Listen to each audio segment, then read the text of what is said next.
Try to Brandy podcast. Try to Brandy podcast. Try to Brandy podcast. Try to Brandy podcast. Try to Brandy podcast.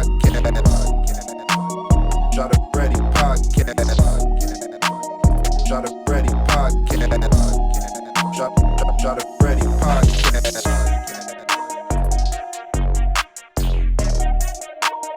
Try to Brandy podcast.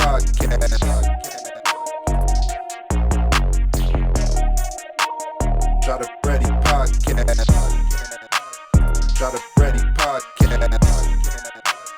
Try to Brandy podcast. Try to Brandy podcast.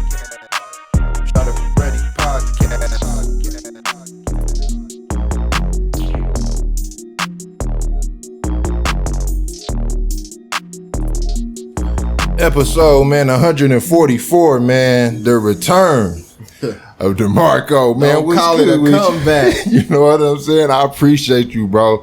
Like, real talk, you know what I'm saying? Because I know you a busy man. Straight up. I appreciate you having me again, man. I've been watching. Again, you know what I'm saying? I've been watching since, I've been on her, and I remember you told me, like, that interview was the first you did, in the new studio. Yeah, that was my first one. And then I seen a progression of it. Like, I was the first, it got to be a first time for everything. So right. It was cool, but I seen as you progressed, all the other ones getting better and better. And I'm like, man, I can't wait to get back on there, man, and talk my shit again. Nah, man, but it's a quick comeback too, though. You know what I'm saying? Because it was like a nigga 20 episodes ago. And I really don't do it that quick, nigga, but you doing so much. And then I knew the baby was coming. I'm like, man, the nigga gonna be off the streets. You know what I'm saying? Things changed quick, man. Like, since our last interview, man, been blessed beyond measures, man. Yeah. Just a lot of great things happened in my life. And, a lot of things that I had in motion has took a turn for the better, So I'm just soaking in the blessings, man. Just trying to stay focused, man. Stay dedicated and, see it all the way through. Yeah. Nah, man, but how has it been since you left? You know what I'm saying? Because we wasn't in quarantine. Yeah. Like, you know what I'm saying? But as soon as the quarantine hit, man, it seemed like, nigga, you took off. You know what I'm saying? What's so crazy? Because me and my pregnant girlfriend, we both had corona. Okay, damn. And I think I remember you saying that. In this community, we was like the first that we knew of that had it. Now, it's been months went by, and, a lot of people that I know have, had the virus, but we was like kind of the first couple that I knew who had it, and she was pregnant. Well, she still is pregnant. My baby due any day right now. But, it was a scary time because we didn't have nobody to reference to or anything. And then, at the doctor's office that she goes to for the baby, she was the first woman, of that doctor's office to have corona. So it was like they was doing experiments and testing her, and things like that. So it was a crazy time, man. But even more so of that, man, just a test of my character. Yeah. And I've always knew I had special ability, but, it was put to the test during quarantine. And, man, God good, man. Yeah. Okay. Yeah, man. But how was the symptoms, though? Like, it was crazy. Like the breathing, they say about it. I was asymptomatic, meaning I didn't have like severe symptoms. With her being pregnant, her immune system was compromised a little bit more than mine. So, she just it felt like strong cold symptoms. And then what was crazy is that I gave it to her because, as soon as quarantine started happening, she didn't leave the house, due to being pregnant. I was going to the grocery store and things like that. Had to handle a little business, but like what happened to me is we didn't even know. She just got sick. She started getting worried, and then eventually we took her to the hospital on like a Thursday. And, they did the test. They said she didn't have the flu. The test at that time, it wasn't like no quick turnaround. So it was 3 to 5 days or something. So whenever we went to the emergency room, they let us go, but she was still feeling sick, waiting on the test results. The next day, she's still feeling sick, and it's getting scarier and scarier. Just scary, the bro. Symptoms you looking on Google, and everything Google saying it is, you match it. And then the news. And I'll tell you this about it: just being experiencing it firsthand, the anxiety of it. is probably more difficult to deal with than the actual symptoms, you know? Because the news is scaring you? Yeah, the news scaring you because at the time, like we had it at the end of March. So, you know, the death toll was rising. They didn't have no answers. And you know what I'm saying? It was just like, they ain't telling us how people dying, why they dying from, just people with corona dying. And then they was associating anything, you know, that people came into the hospital with at the time with corona. So it was like the numbers was misguided and things like that. But it was just a scary time, like, you know, trying to keep my girl's anxiety down, my anxiety down. But man, I couldn't smell the taste. And then I was like, every time I slept, I had like chills for probably about 10 days. Like, you know, I would wake up drenched but be cold, you know. And so was you scared though? Man, for you and your family, if I would be lying if I said I wasn't, man. It was a first, you know. I learned that it ain't scary. It ain't shameful to be scared, but you know, courage is to, you know, continue to fight through that fear.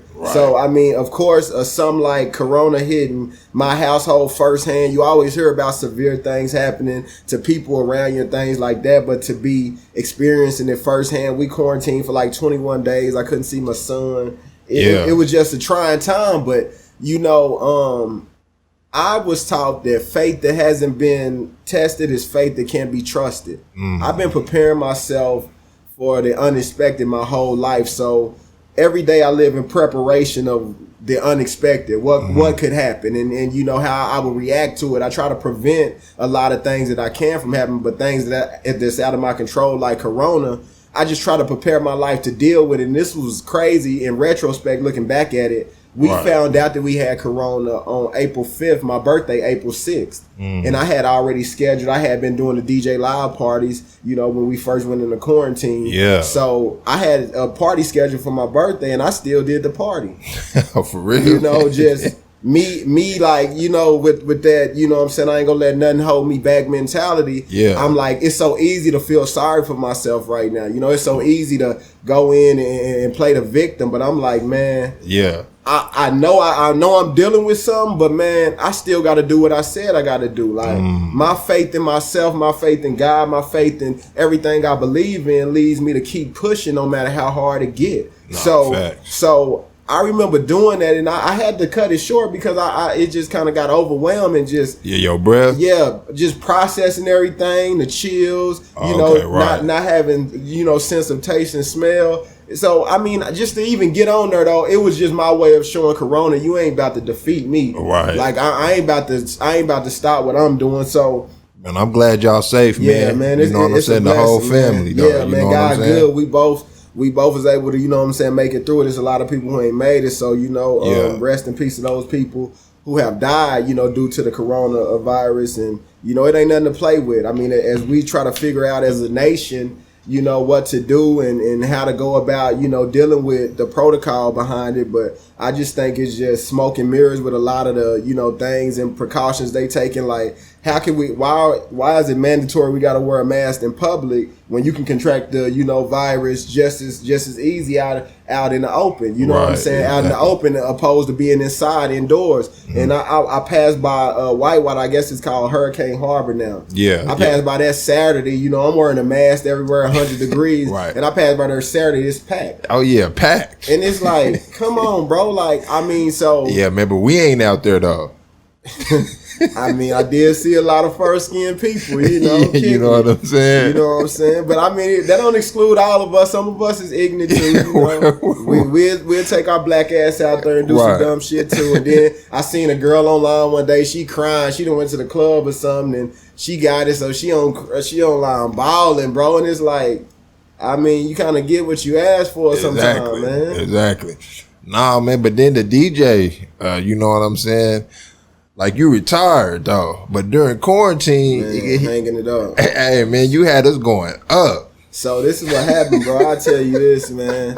Like, I had already planned on retiring from DJing at the end of this year because, like, life is taking me somewhere else. Like, I always compartmentalize my life to where, like, what's important. And as you know, my priorities strengthen and evolve. I be realizing I don't have time for a lot of things that I used to have time for. Facts. And as I evolve as a graphic designer, as a businessman, DJing has always been a safe haven for me. I always had that to fall back on if I was in between ideas, in between jobs, whatever it might have been. Yeah, I always could be a DJ, you know. But as my life evolved, I'm just realizing that I don't have time to pack speakers up on a Saturday, be gone from my family, be gone from what I got to do, you know, for 6 or 7 hours to DJ for a couple of $100. It just I don't equate money like to success. I equate how much freedom of time I have.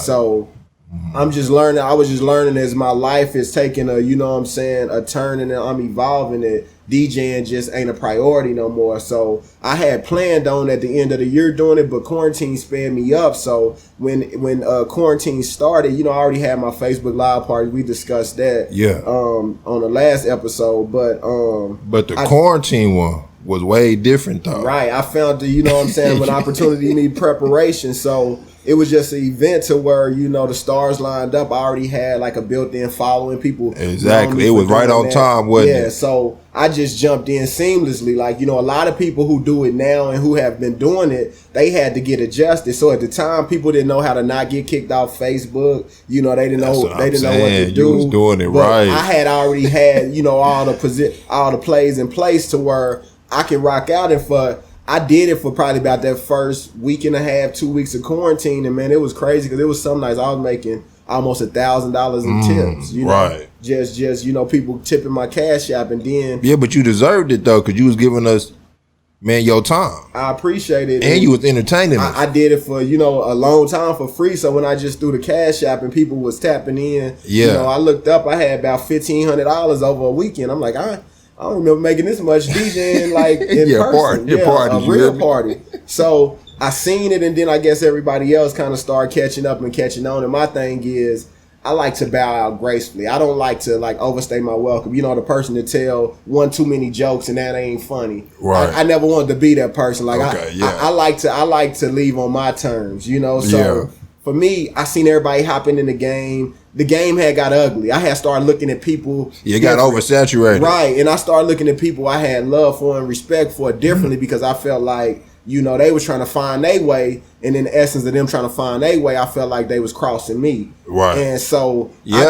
Yeah, man. But they can see you getting 2,000 views in one night and they only getting, you know, been like a 30 piece, you know what I'm saying? That can make a nigga feel like, oh man, what the fuck? You know what I'm saying? I mean, but why though, bro? Like, I mean, cause what another nigga eat don't make me shit. Like, you can have 1 million views or do whatever you do. You can have $1 million, bro. I can't count your pockets. I can't account for what you do. And a lot of the times, you know, it don't be what people say it is. So perception ain't reality as hard as they try to make it. Right. You know, people will look at you and they'll see you doing something, but you don't know how hard I worked for that 2,000 views or 100,000 views on something like that. You know, it's sacrifices being made, but people they want to hit the easy button. You know, like they come to me, hey, teach me what you doing in 5 minutes that took you 15 years. Exactly. And you know, they got to pay for that. Yeah, that's unfair to the process, man. Like that's unfair to the journey. Like, anything you doing, I learned, man, to enjoy the process, bro, because the process is what's gonna make it worth it. At the end, we get the trophy. Like, think about a NBA championship. They hold up the trophy for a couple of days, but the journey is what sells the whole story. Right. You know, being down 3-1, coming back, winning. So, like for me, man, I don't be trying to look at what other people doing. If I do look at somebody, I'm trying to get some inspiration, but I ain't never looked at somebody at what they doing and say, man, how can I do that? And I want to do what they doing, but do it better than they doing. I'm going to just find a way to do it my way. And if it works for me, it do. If it don't, it don't. But like I said, I experienced that firsthand. I just felt like people's intentions wasn't pure, you know, at that time. So for me, it was just easy to like, I don't really need this. You know what I'm saying? I knew it was people at the time who jobs got kind of shut down with, you know, clubs closing and different venues. So, I mean, they probably need a little bit more than me. And for me, I ain't greedy. I knew I had the influence on my followers to continue to do it. But, I mean, I had, like I said, I'd rather bow out gracefully while I'm on top instead of doing it to the point to where you don't want to hear me DJing no more, you know? Facts. Man, you know what I'm saying? Okay. Man, so what have you been teaching your son during the break? Or something? I got something in my bird. I thought that was a gray. I don't know what that is. No, man, like, what have you been teaching your son? You know what I'm saying? Like during the break, you know? Because it ain't been no school. Man, basic economics. I seen that. Just read, man, learning how to be self-motivated. Like, because now he ain't been to school in months. So, you know what I'm saying? If I ain't over his shoulder, his mom ain't over his shoulder telling him, hey, you need to do X, Y, and Z. It's so easy just to chill all day. But, you know, trying to just teach him, like, be self-motivated, take initiative, you know, learn 5 new words a day. Read a book, you know, he's writing a movie script. You know? Damn. So we had and the book is still coming? Yeah, the book is still coming, man. I had to make a real tough decision when my daughter's boutique came about. It was a better opportunity right now for the whole experience of her opening a business on the day she born.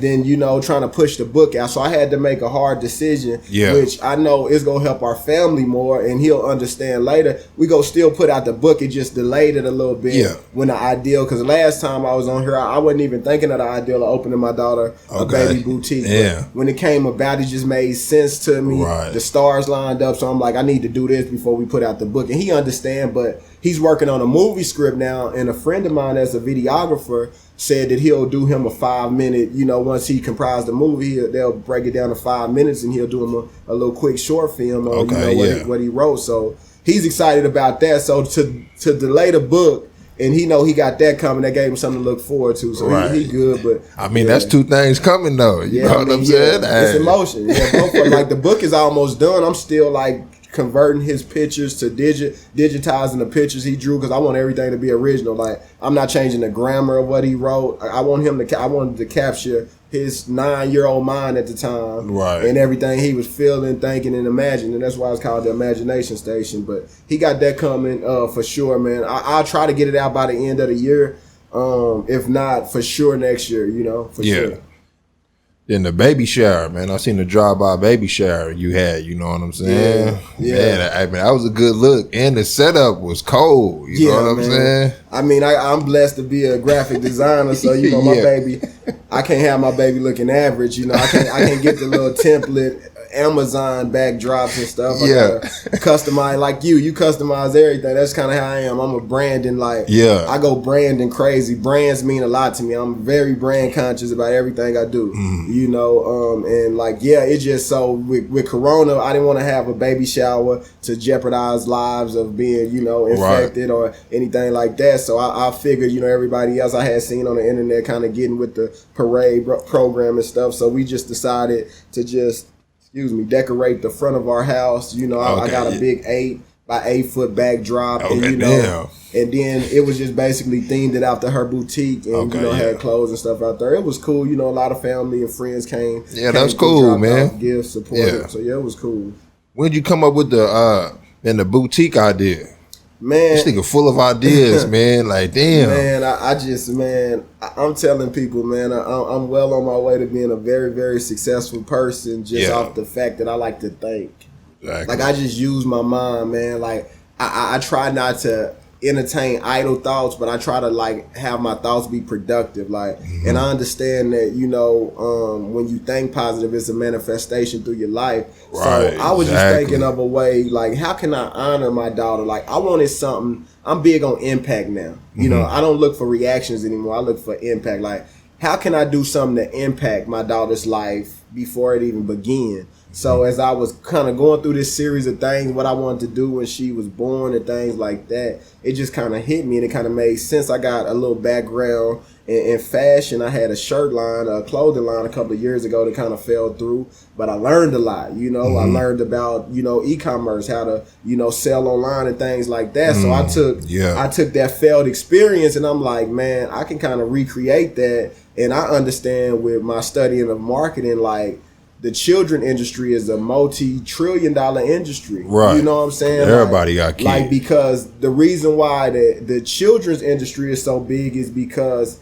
it's emotional buys. Like, when you see something for your little baby, you gotta get it. You know, that's your baby, and your heart is just filled with joy just to see, okay, if my daughter had that on, she would look just as cute as this baby. And so I realized that, you know, that's a market that a lot of people, you know, is in, but it's a lot of people who ain't familiar with it. And it's enough to eat out there for everybody, and I just brought a different element. Like we going with the upscale feel, you know? Okay, yeah. Everything kind of upscale, everything themed like in a purple. Like I like that purple. Yeah, different shades of purple. So that's the only thing we'll sell is different shades of purple. Oh, for real? Yeah. Oh, okay. And then you know have stuff like expression shirts that kind of mean something, and you know what I'm saying, have everlasting, you know what I'm saying, value and things like that. And like the whole experience from the packaging and everything, we just wanted to be a little upscale, you know, and more defined in class, you know. So man. Like it seems like it's already gonna go up though, you know what I'm saying? Because been the Michelle Obama vibes. Yeah, I like that. Yeah, like, you know, just trying to create an atmosphere. Like you know what I'm saying, we ain't raising these little girls to be you know, the next whoever. I ain't gonna name drop, but you know, these women out here, you know, promoting stuff that, you know what I'm saying, ain't really becoming of a young lady. But at the same time, man, like I look forward to, you know what I'm saying, just putting my daughter up on so much. And I always get asked the question, like, man, because I'm a real like aggressive nature type of person and strict person. They like, man, is you gonna be like that with your daughter? And what if when she start dating? And I'm just to the point now where I'm like, man, I've been exposed to so much information that I can share with my daughter. Yeah, and I'm confident with my teaching and my lessons that I will bestow upon her, that it will allow her to make the best decision for herself. So I see a lot of dads, they miss the mark where they spoil their daughters and things like that. Then they try to protect them from this crazy world. Mm-hmm. And I've seen a lot of men fail doing that. So with me, I want to introduce her to the reality of the world she lives in, and teach her how to maneuver through it. And you know, somebody asked me, like, do you want your daughter to be with a man? Like, would you be okay with her being with a man just like you? And I'm like, well, you can't. That's a real like surface level question that you got to dig deeper into. Mm-hmm. Like as I evolve, like, you know, I feel like I'm a man of value, a man of integrity and things like that. But I also have flaws. I also have things that people may become aware of that they don't like about me. Right. But you know, if you comprise all of these things together, it makes me who I am. So to say, do I want a man? It'll never be a man like me that she'll come in contact to. Will she find comfort in a man that she meets that has a lot of the similarities and values that her dad shared with her? Sure, you know, but at the same time, I've done a lot of good, I've done a lot of bad. So, you know, if God is gonna cast something up on my daughter based off of, you know, his judgment of me, I just pray it's the good and not the bad, you know. Right. And at the end of the day, I can live with whatever decision she made because I know I put her in the best position that I could to help her make the best decision. Right. Man, you know what I'm saying? Man. So any day now. Man, my girl having contractions today. Like they almost kept. She got to go in for 3 checks a week now. That we like down to the last. We literally down to the last week. They said if her water hasn't broke or she hasn't dilated before the 28th, we got to go in at 6 a.m. on the 28th, and they go dilate her and break her water, and we go start the whole little thing. So yeah, man, it's any day. So like I said, I'm gonna go and hiding for a couple of months. When I've put in so much work leading up until now, that my social media presence is so strong right now that I'm gonna just kind of take a break and enjoy my daughter and you know, I got all my businesses, you know, going the way I need them to go. So yeah, I'm glad that you called me, you know what I'm saying, and asked me to do this interview because, like I said, it's gonna be a lot to happen from now until the end of the year. And man, a lot has happened, I think, since you came. You know what I'm saying? So yeah, I ain't go. You know what I'm saying? This is just kind of like it's coming, and then people go see it, and we go be there. You know what I'm saying? Ain't no telling where we gonna be 6 months from now because we know we'd be in this position 6 months ago. You know what I'm saying? So yeah, for sure. So you nervous? No, bro, I'm because it's a daughter, man. It ain't a son. That's why I ain't really nervous, man. I'm so locked in. I'm so focused. Like, I'm so focused on everything that has to happen. Like, me and my family just moved. Just my businesses is like Trap Spelling Bee done went viral. Man, you know. Like 3 times. Man, they made a lot of good business decisions over the last couple of months that's paying off. So it's just like I said, at the end of the day, man, I'm blessed. I ain't really tripping on what could go wrong, man. I'm too focused on what's going right. You know what I'm saying? Exactly. Trap Spelling Bee, bro. a shit that went viral like 3 times, nigga, since we talked. Yeah, man. So like real talk. I just have a radical mentality when it comes to like, you know, business and things like that. Adopted a lot of the ideologies that Nipsey Hussle, you know what I'm saying, displayed. Yeah. As well as other, you know what I'm saying, aggressive. Ownership, huh? Yeah. Right. As well as a lot of other, you know what I'm saying, aggressive businessmen who, you know what I'm saying, take positions to just do things unconventional and things like that. So what I did was Trap Spelling Bee had kind of put it out last year. It had a good response initially, but you know it was local kind of. I reached a few places, but then around when the pandemic started, I was kind of at a standstill. I didn't know which direction I wanted to go with it and things like that. So you know, be there as it may, while I was in quarantine with the coronavirus, I was going through a lot in my personal life, dealing with the virus, everything, and it was like I felt like something was trying to break me. Yeah. And I realized what was happening. I'm like, nah, I'm not gonna play the victim. I'm about to rise. And I'm like, as a matter of fact, I'm gonna look back and say I created more opportunity through this tragedy. Right. And what happened was I created my trap acronym. I seen something on Black Twitter where like black folks could figure out anything, and there was a whole bunch of words that made an acronym. Right. And then that went viral for like in the middle of April for a couple of days. Everybody coming up with different ones, and I already had Trap Spelling Bee going, so I'm like, right. Let me do a spinoff game. This makes sense. Like I can do this, you know. And I just started thinking of, you know, commonly used black phrases that our mama used to say, you know, maybe a line in a song that everybody know. And I started making these acronyms. So you doing it by yourself? Yeah, man, I'm independent, 100% independent. I'm saying, like, how you making these cards though? I have a manufacturer out of China that not the actual cards, but what goes on the cards. Oh man, it all come out of my mind, bro. My phone, I got $1 million in my phone, bro. I don't have $1 million, but I got $1 million in my phone worth of ideas. Yeah. So what happens is when I start conceptualizing something, I go to my notes. You type or you talk? Yeah, I type and I type in all of this stuff, like you know how I want it to go, and then like so. When I was thinking of it, I'm like, okay, I'm gonna use just black phrases, and I just started thinking of all the phrases my mama used to say. All the stuff I know we say in the black community. Yeah. And it just, I put together probably about 95 different little acronyms, and I already had the formula on how to get it made and put out the pre-sales. Pre-sales did well. And then like I just came out with it. And then like here recently, I just came out with another game, Sing a Song, Sing Along. And that game probably, I mean, it has the potential to be big as Trap Spelling Bee. Right. You know, so. Some people in the city don't even believe that you created the game and you from the city though. I believe because my homeboy was like, should I play the game? I'm like, yeah.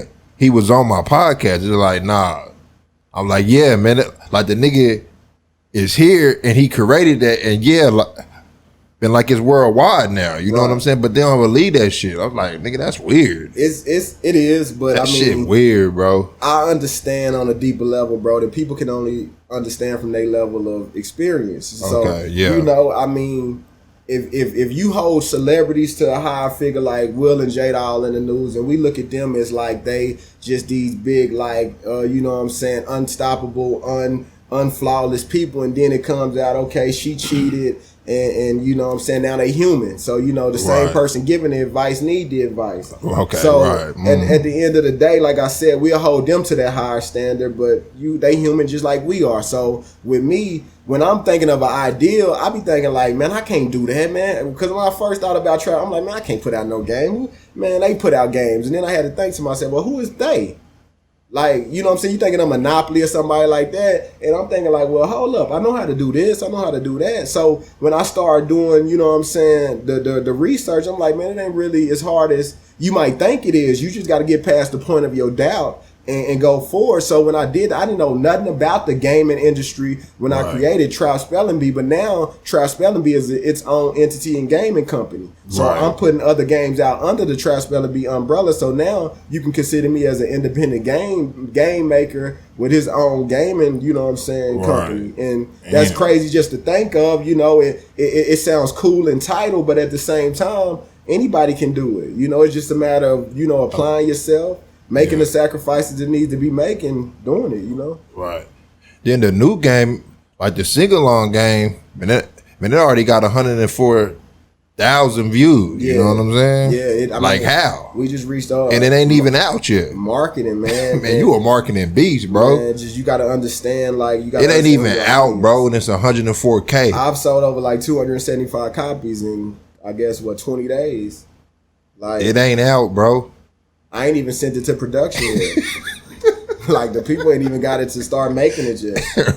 But bro, they like the people fuck with you. I mean, man, you know what I'm saying? The streets fuck with you, man. That's a blessing, bro. But to go back to Oklahoma, like when you could say somebody don't believe it, it's ironic that I just received my 1,000th order over the weekend, and I might only have like 100 Oklahoma orders total. You know, over the whole time I've been having it. And I had to learn to embrace that. And while I'm on camera and people go see this, y'all gotta quit leaning so heavily on your hometown or being so critical when you feel like people ain't supporting you in what you do, because it sometimes come down to, man, just because you got an idea that you think is cool, everybody might not think it's cool. It's a lot of things that factor in how I made Trap Spelling Bee go viral, and I can't take all the credit.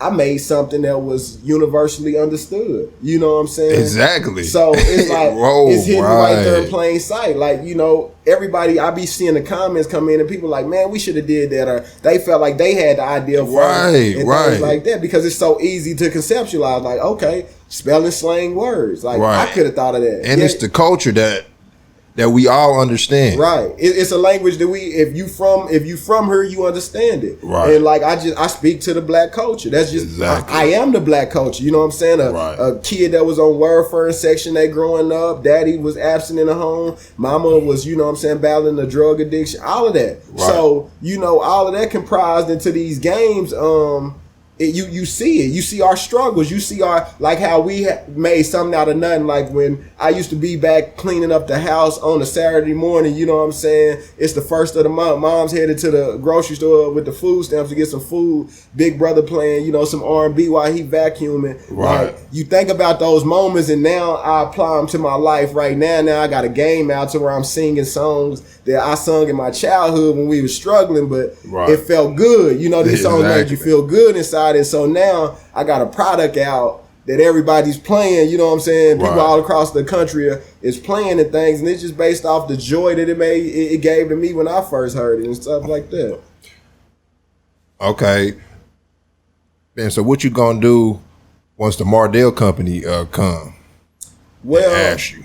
Oh man, because you know they coming. Yeah, they are. And 104,000 views. Okay, yeah, nigga, they coming. I cross that bridge when I get to it, but I like that I ain't got no hands in my pocket. I asked 3 people to invest in Trap Spelling Bee. Yeah, and shout out to all of them people because I love them and I respect them. Yeah, but given the circumstances of the situations and times when I asked them to invest, they couldn't invest. And that was probably the best thing that happened in my life, because it forced me to think outside the box, because it was a number that I needed that I didn't have. I just didn't have the cash flow to reach the number to get me and my company to where I wanted to be. I knew this before I even made the company, what I needed, but I kind of I had to do a shorter version of what I needed just to kind of get to where I was at. So after a few viral posts I had on social media, and, you know, sales increased, it put me in a position to make the initial investment that I wanted to make. Right. And now I didn't have to surrender none of my company. Right. So now I'm 100% owner. I don't have no middlemen. I deal directly with my manufacturers. Yeah. You know, and it's all money in, bro. That shit crazy, man. You like the Derrick Grace of this shit. You know what I'm saying? Like, man, you know who Derrick Grace is? Man, I studied Derrick Grace intensely, man. You know what I'm saying? Yeah. Like, you showing us in the community, man, that anything is possible. You know what I'm saying? Because you on your 3rd game, and it's shit, man. The trap is bunking. I got 3 more games coming out this year, man. Okay, damn. And Christmas time gonna be crazy for you, man. Like, think of the holidays on all your games. Hey man, that's why I gotta stay focused, and that's why I understand. Because that's the time when everybody gonna be together. Like, yeah, I understand what's at stake, man. Because I'm in a position. Opportunity met preparation. Right. Quarantine got everybody, you know what I'm saying, cooped up in houses. Mm-hmm. It ain't really safe to do nothing outside of do things at home, and these are home experiences that people are getting with their family and friends. That's bringing them closer, bringing them together. So I'm just thankful that God put me in this position when He did, because I think all the time, like, if I would have got her too soon, I wouldn't have knew what to do with it. If the blessing would have came before I was ready for it, it could have passed me by. But I feel like with all the experience I have, with everything I've done over the years and time, that it's put me in a position to be prepared for what's happening now, because my life changed overnight, man. Like, you know, when was that? I mean, when it changed overnight. Within these last couple of months, like, you look up and I seen it. You do stuff, you doing stuff that you ain't never done, and at first you think like, man, maybe this luck. But it don't, like, nah, bro. Right. Like, this is strategic. You doing this and you the average numbers. You made this happen. Like, you can't, you gotta alleviate the self-doubt. Like, cause I'm like, man, when I'm seeing my numbers now, I'm like, man, right. This came out of my head. People want to people want a more intricate, you know, story of how it came about, but it just came about me talking in codes to somebody about, you know what I'm saying, getting some, you know what I'm saying? Right. And it's like, damn, it's crazy because, like, we knew what we was talking about, but we didn't have to say, like, hey, man, what do you mean by that? It's just a natural language that we speak. Like, I think it's like, we so special, bro. How we adapted. Like, you know, we adapted to all of these different changes from generations, you know what I'm saying? From our ancestors being slaves to now we here, and it's just like, dang, man, like, we've made something out of nothing. Like, black folks in general, we made our whole living and making something out of nothing. And it's just a blessing that God blessed me with the talent to understand how to use that to my advantage. So now I have this platform at Trap Spelling Bee.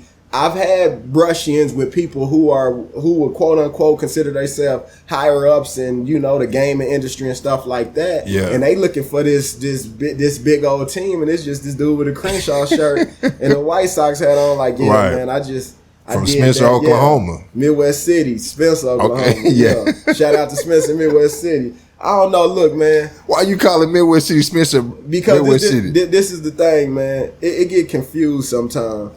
I graduated from Star Spencer, right? Okay. In Oklahoma City Public School District, if you just in this area, we could be 40 years old. We still go rep where we went to school at in high school. Right. So I can be considered a Spencer nigga if I'm with all my Spencer homies. We all graduated from Star Spencer different years, from the 90s, 2000s, and all that. We them Spencer niggas, and that's all true to life. Like, we rep Spencer, you know, and you talking about, like, okay, that nigga used to hoop back in the day for Spencer. I played against him. That's how they go identify me. Mm-hmm. But then on some, like, in the streets, I didn't grow up. My fault. I didn't grow up in Spencer. I grew up in Midwest City. Yeah. So I rep Midwest City to the heart. Okay. Like, you know what I'm saying? Yeah. But I can see why somebody would think, like, okay, it's Spencer, because if a Spencer subject conversation come up, we talk about school, we kind of go correlated to school. Okay, right. Exactly. That's what I was correlated with. Right. So yeah, I'm Spencer through and through. But I've had recently, you know what I'm saying, I don't ever want to misrepresent what I stand for. So I was a part of a documentary. Well, I'm a part of a documentary about Spencer entrepreneurs. Like, we got a lot of hustlers that come from Spencer. Mm-hmm. And then, like, as somebody found out that I was a part of, like, this, you know, Spencer documentary, I feel like people claiming Spencer that ain't really from Spencer. Mm-hmm. And I'm like, I don't never try to misrepresent the culture. I ain't gonna bring nothing but pride to the city of Spencer when it comes to me, because and you bringing your brand. Yeah, I've helped probably just about as many kids in Spencer as I have in Midwest City. Right. So, you know what I'm saying? I got love for the Spencer community, but, you know, just so, you know what I'm saying, we can be precise. Yeah. I don't ever want it to be misunderstood. Rep that dub then. Yeah, you know what I'm saying? I'm from Midwest City, Oklahoma. You know what I'm saying? 73110. Yeah. But it's Spencer love. I mean, like I said, I'm Spencer by heart. You know what I'm saying? Yeah. And it's love. But I'm glad that you said that, because like I said, it had came about. So I don't want nobody thinking I'm misrepresenting the culture that I'm not from. Like, when it comes to growing up in Spencer, horses and stuff like that, that wasn't me. Right. I went out there like that. I mean, I might go to Dungy Center and hoop or something like that in high school, but we ain't out there like kicking it in Spencer. Okay, right. I'm in Midwest City with my partners. We go to school in Spencer. We all kick it, you know what I'm saying, when we kick it. That's just how it was, though. Right. Already.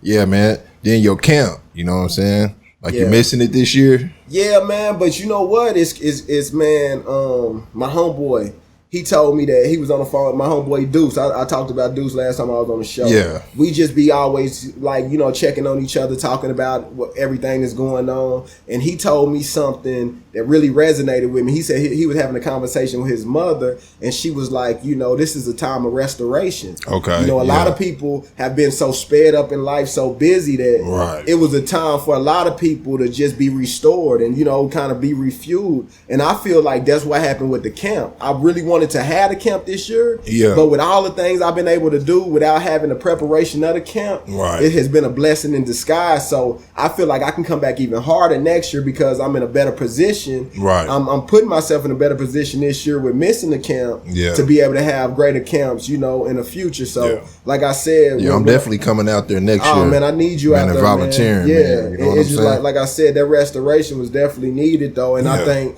the ideals and everything will be a lot bigger on a bigger scale next year, you know, when we coming back. And I think the kids just as well as the volunteers is anxious. Yeah, I like that young king that you got, you know what I'm saying, like in the background with your son, man. Oh yeah, man. That's nice, bro. I felt like it was important for him to, you know what I'm saying, be reminded of that. You know, in his subconscious. You know, you walk by it every day, you know what I'm saying, it becomes a part of you. It becomes a part of your identity. You could be in a situation, I always tell him, man, you just got to hold on to these words. And I talk to him like a young man. I don't talk to him like as he a kid. Man, my partner told me, he said, man, I speak to where he's going, not where he's at. And that's deep. Like, you know, like, so when I'm talking up to him, and I know some of our conversations be heavy on his heart because it's a lot for a 10-year-old to process.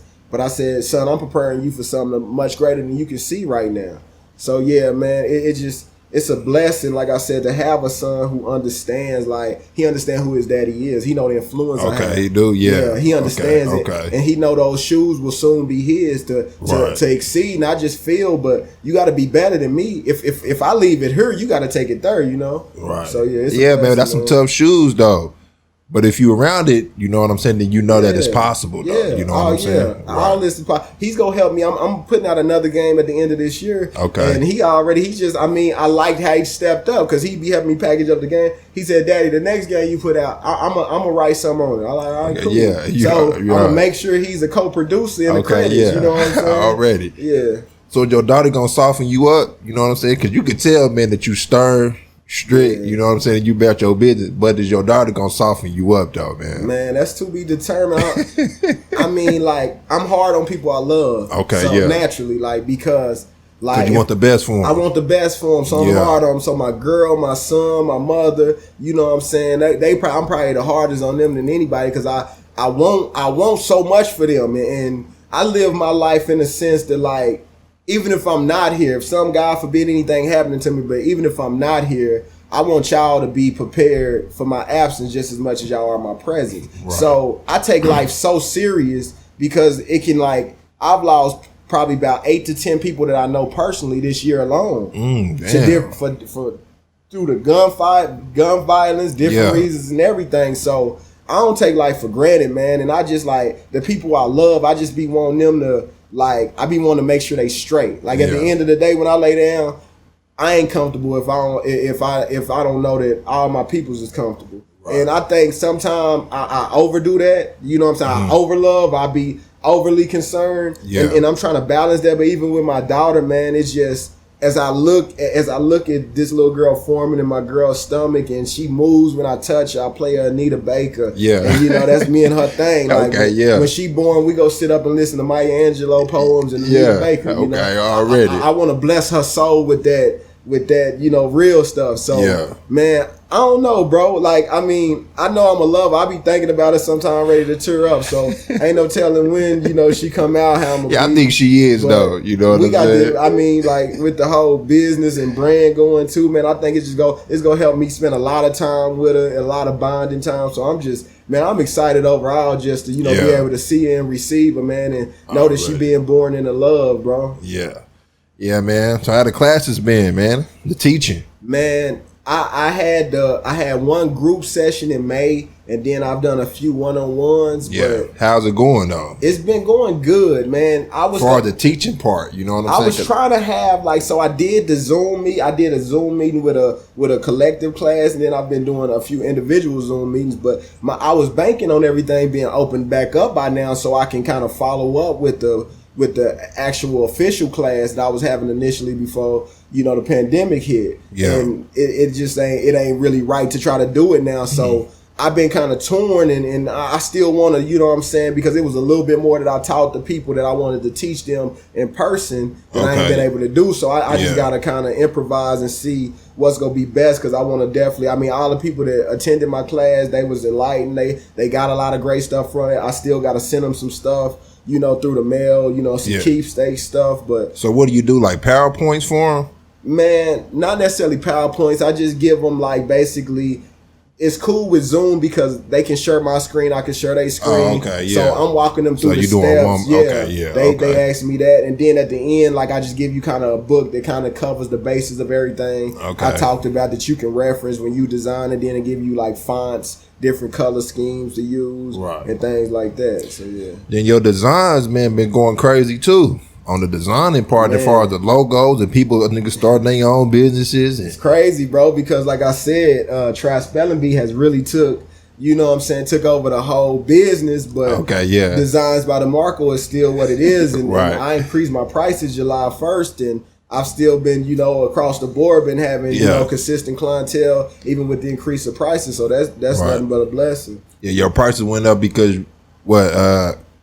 Because you hot right now or what? No, it just, man, I just feel like... Because it got to go up. Like, if the numbers is going up, then you got to go up. You know what I'm saying? Yeah. And that's how I look at it. I don't know how you look at it, but you know what I'm saying? Anything with equity grows in time, right? So, exactly. So if it's an asset, it's going to grow. And I feel like that my ability and my talents of designing is continuing to increase. I'm only getting better, you know what I'm saying? So I just feel like, I'm an asset to anybody's business who's going to hire me to design their logo. And your value increase. Like you said, at times like this now, to where I'm almost in a position where I feel like in a year I won't even be designing. Man, you already left the DJ game. Now you talking about leaving the designing game. And I don't want to think too far ahead, but I just know with how things are kind of transpiring. Yeah, you can see it. You only got two hands, man. I just can't. I got time to do it now because I'm so I have a motor, man. When I say I got a motor, I work so fast that it allows me to still be able to do that and do my business. But I'm hiring one of my friends full time to come work for Trap Spelling Bee here soon. So I'm just training him on everything now. And once he has everything down packed, he's gonna take the leap and he's gonna leave his job and work for Trap Spelling Bee company full time. Vice president of operations. So now we at that element. Full time. Yeah, he's full time and I'm paying him more than what his job is paying him. And he has a good job. But this one was important to me, though, bro. To be in a position to put your bros on, that's all that I ever wanted. You know what I'm saying? I don't want all the success to myself. I want him to be able to walk away from that job and make the same amount of money or more, but now you got more time. Now you ain't got somebody breathing down your back. Trap Spelling Bee business could be handled almost before noon. And you got the whole day ahead of you, and you on salary, so you go make that every week. Every and that's what you telling them too, huh? And he sees it this is my right hand man. So I don't share my business with too many people, but I'm telling him, and he's seeing it. Like I said, it overnight. It just boom. It just happened. And it ain't okay, this is a get rich quick scheme. This is a one hit wonder. Uno been around since 1971. Monopoly been around for 60, 70 years. Exactly. So, once I'm dead and gone, Trap Spelling Bee gonna still be getting played somewhere. You know what I'm saying? So and it's gonna be new volumes. Yeah, it's written in stone. It's there. They can't undo that. So now it's just about continuing to build up on that momentum, and that's what I'm doing. That's why I'm releasing newer games. The holiday season, I'm anticipating doing crazy, man. The numbers I can't even fathom, but they there. It's right there in my face. It ain't like I said, stocking stuffers. Right. So at this time, it's just about now I'm bringing my bros in.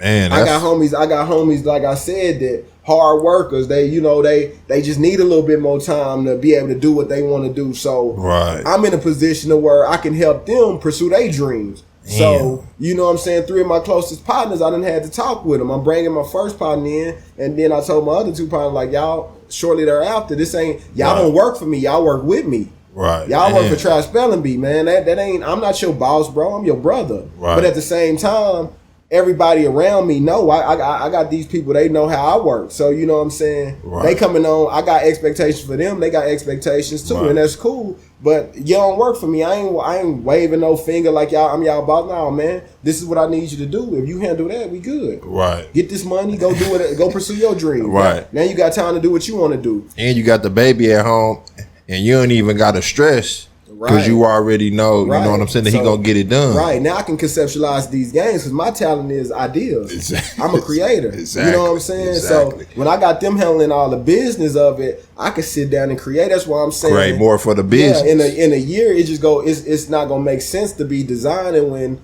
all of these business, with all of my games is selling like that. I need to be, conceptualizing these other ideas and making sure everything is tight on that. So, But I make a real good salary designing, and even for me to be in a position where I'm thinking like, man, it's gonna be hard to design about a year from now if this continues to grow. Exactly. That's crazy to me within itself. You know.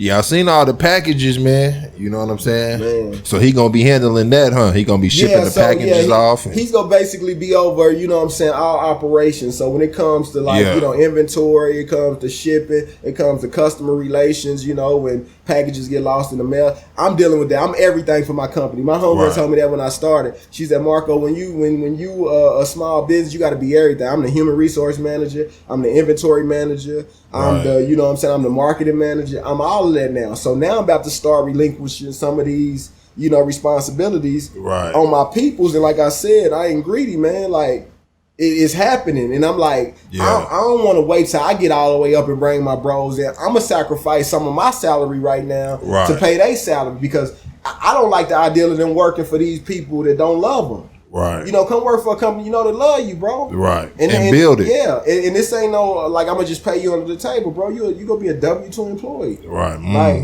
damn. But now you got that time now, bro. Right. Like, so let's see if it was really pick about up your time. Kids. Right. You know what I'm saying? Let's see what you gonna do with this time. And it ain't about me challenging them on a level like, you know what I'm saying, you got to do more now that you got time. But it's like, I know some of my homies and the homies that I'm bringing in, I know how great they are and how great they can be. Yeah. They just had a little bit more time to work on their dream. Exactly. I was just the radical one. I jumped off the cliff and built wings on my way down. But I don't want to beat on my chest and like, yeah, I did it, and good luck with y'all. Like, y'all get here if y'all. No, I did it so we all could do it. Now this door is open, bro. Like, I got a gaming company, so I ain't gonna do nothing but continue to bring my bros in, bring my peoples in. You know what I'm saying? Employ my people. So now when this company build, when it gets to the point to where it can rival your monopolies and things like that, it's coming from us. It's for us, by us. And when you talk about when they coming, they can come.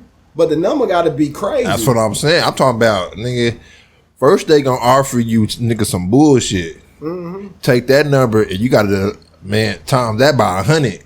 Because that's what you really worth. Look, this is what the advantage I got. This is the leverage I got with negotiating. Right. Everything you see, I created, like physically and mentally. Right. So I cut out a lot of middlemen. So the leverage is saying, hey, instead of producing X amount of game, we'll produce you millions and 100,000 a game. You got to make that make sense to me, because when I do that, it's so many hands start getting in. Exactly. Now, like, I can go platinum in the hood. Like they said, you can go platinum in the hood selling 100,000 independently and make more money than selling Master P. 5 million on a record label, because now you got hands in the pot. Right now, I don't have to surrender any of my profits. I own 100% of the company. Right. So let's keep it real, my nigga. Like, the whole game right now shit is worth 100 mil. Let's keep it. You know what I'm saying? Within 10 years, you know what I'm saying, nigga, the shit can grow. Right. I'm talking about board games. I'm talking about, nigga, the PlayStation games and all that shit, bro. Nigga, this is a real type. Right. You know what I'm saying? This is real, bro.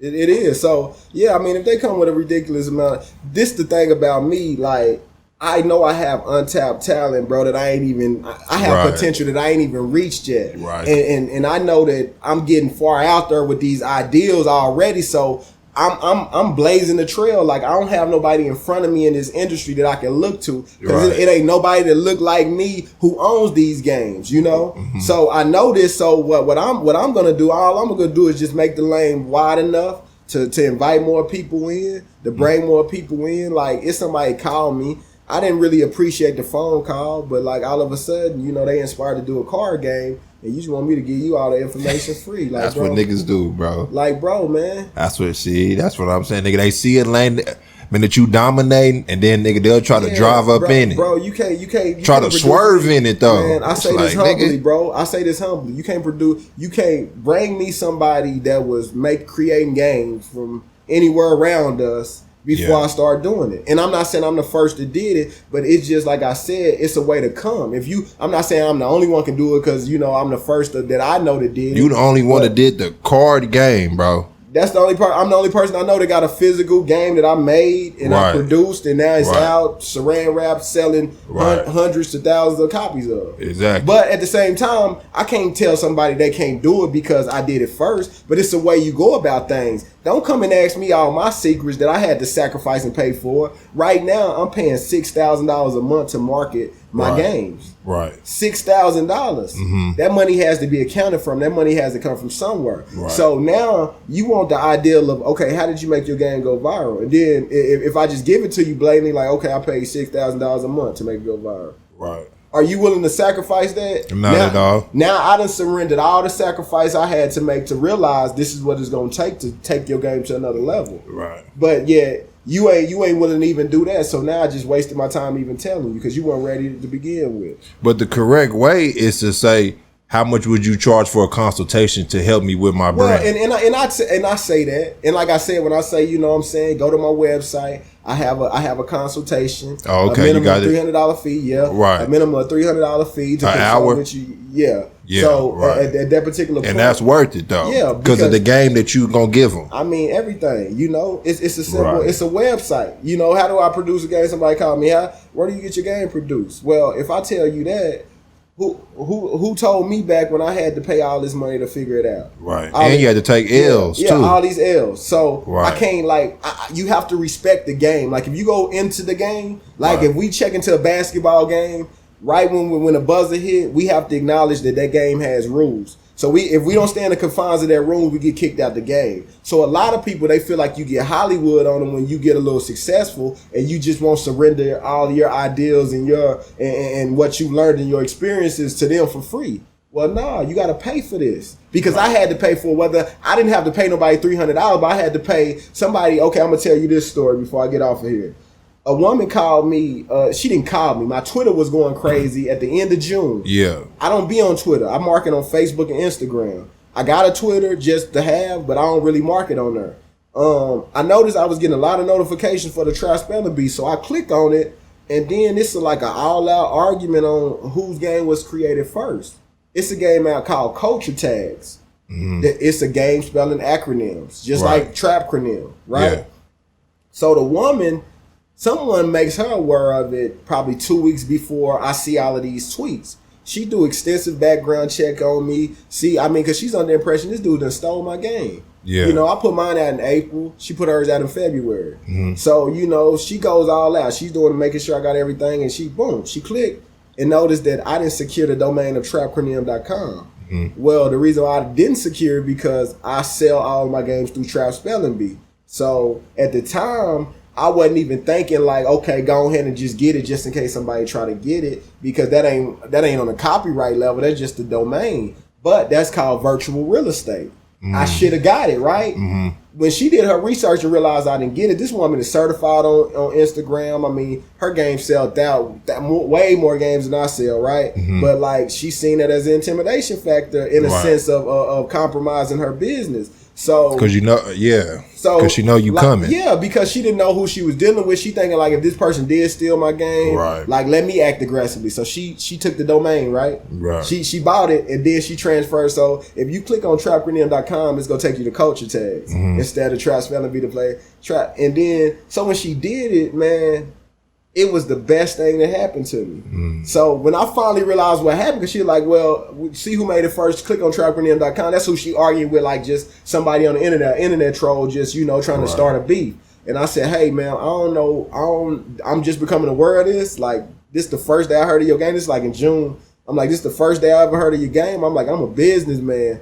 This could all be handled with a conversation.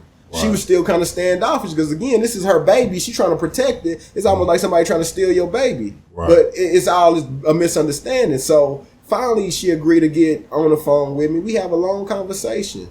I give her A to Z on how I created the game, how I conceptualized it, how it became about, and everything. After I was done telling her, she said, you know what, I 100% agree with you. She said, but I'm not, you know, she said, I still stand on my decision. She said, you made a mistake. You didn't secure it. She said, when you the first thing you do, because she's a marketing major too. She said, you secure your domain. Like, so that's free game. Like when you think of Ideal, before you even get the logo made, secure the domain name for it, because virtual real estate is a thing. I looked up a domain name today that cost $50,000, bro. And GoDaddy sell it for $14, but it's a matter of you getting it. So now if you get like a common name like podcast.com. Yeah. If it was any way by the stretch of imagination you can get that. Yeah. That thing is virtual real estate. You can rent it, you can lease it out to somebody. Damn. For $100,000 a year. For real? I didn't know none of this. Virtual real estate is a real thing, and people don't know it. How people are buying houses, buying up domains, IP addresses, and things like that. Yeah, quick. That's going to be pivotal in the next 10 to 15 years in business. And my non-educated ass understand it to the T. Like, I don't have no formal book education and things like that. But I do research, and I'm a great observer. Yeah, I watch how things are going. I watch how things shift. So when I hopped on the DJ Live and I got probably about $2,000 or $3,000 in 2 weeks with tips, I realized it was oversaturated. I removed myself so I wouldn't be associated with the oversaturation. Right. Like, I just understand that in marketing. Like, yeah, you do. Like, and a lot of people, they go to school and they learn all the technical ways to market, but I'm marketing in real time. I'm seeing emotions happen, and I'm like Will and Jay. Yeah, you can't teach that. Excuse me, Will and Jada getting into it, and I ain't trying to just use they misfortune as a way of benefit, but it's a hot topic. So I announced that I'm putting entanglement in Trap Spelling Bee too. That just goes on the line in marketing. That just catching the market. You can't pay for that type of you can't pay for that type of education and understanding. This is the perfect time to utilize a situation that's hot to be able to benefit yourself as well. Then come Thanksgiving. Like when that card is pulled, nigga, the whole house gonna go crazy. They go trip. Like, it's crazy because now I'm blessed to see the vision before it happens. Yeah. So if you see the video of us playing sing a song, sing along. Yeah. I seen it. Everybody seen it. I envisioned that when I was making it. Like, who did the video? That was a nice video. Jay Red. Shout out to Video Hero. Okay, already. Video Hero. Shout out and shout out. That's to why Season. I look like that. Yeah, Season Apparel. They let us, Chop let us host it. Yeah, at Season Apparel. So it was dope. Well, man. You a model though. You know what I'm saying? You a Season. Hey man, it's just love. We just if people always talking about business collaborations and things like that. But me and Chop's relationship, it has grew. Like, we went from just being, partners, say what's up when you see each other. Yeah. So I look at him like a brother now. Yeah, that's the same thing for me. You know what I'm saying? Like, I used to look up to Chop, and now he fuck with me. I'm like, man, Chop fuck with me. You know what I'm saying? Business, but his business acumen is on 1,000, man. Okay, like, that's a hidden jewel in the community. And he give away a lot of free game to people. And I be telling him, man, you need to package that up and sell it. Okay, because just through his experiences, he has a lot of information and a lot of knowledge about a lot of things. And man, when we have conversations, when I say these be $1 million conversations, game being exchanged, like it's stuff that I know I make him privy to, it's stuff that he know he make me privy to. Some shit that y'all can start a podcast with type deal. You know what I'm saying? It's a lot of great information. It ain't watered down. It's from the source. Like. It's experience. Like, I could show you some numbers that'll bag what I'm saying. Right. You feel me? And he could do the same. And it's like, so we ain't just talking, because a lot of people, they get themselves worked up. And I was telling somebody this the other day, in marketing, people are looking for a reaction. Mm-hmm. I'm looking for impact. Okay, yeah. You give me 20 loyal people that want Trap Spelling Bee. I'll take 20 loyal people who want Trap Spelling Bee over 100 people liking it. You know why? Because them 20 people gonna produce another 100 people. Them 100 people gonna produce another 1,000 people, and it's gonna go on. So instead of go where you celebrate it. In marketing, people always wondering why ain't nobody supporting me. The city ain't supporting me. Go where you celebrate it, man. I'm in my comments as the CEO. They see my cover picture as the CEO with my all black and my tux on. Yeah, they're like, man, we getting to talk to the owner of this game, because the first thing people thinking is something big and out there, a big company, you know, in a big warehouse. But no, I'm producing this out my living room. Right. But it can match any type of level of professionalism you need.